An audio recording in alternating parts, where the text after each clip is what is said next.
natin para sa lagay ng ating panahon ngayong hapon po ng November 18, 2024 na kung saan sa ngayon ay wala na po tayong binabantayan na sama ng panahon. Dito po sa loob ng ating area of responsibility, tuluyan na po na nakalabas sa PAR ang bagyong Pepito at papalayo na po yan.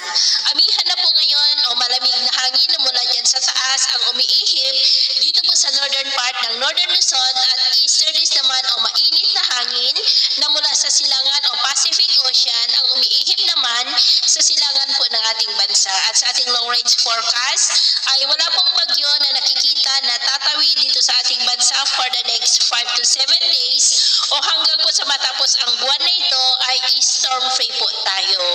At sa lagay po ng ating panahon ngayong hapon ay generally fair weather naman sa ilang bahagi ng ating bansa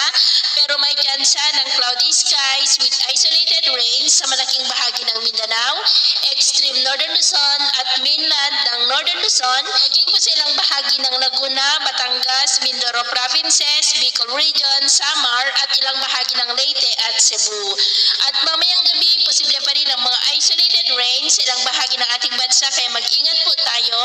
at posible ang may kalakasan na mga pag-ulan dyan po sa ilang bahagi ng Mindanao.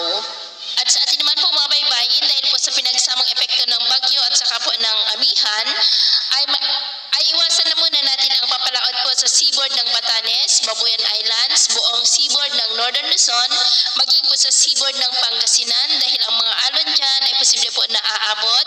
hanggang po sa 4 to 8 meters height. Kaya hanggat maaari, ay iwasan na po muna natin ang papalaot dyan sa mga may kulay pula para po mas makaiwas sa mga sakuna.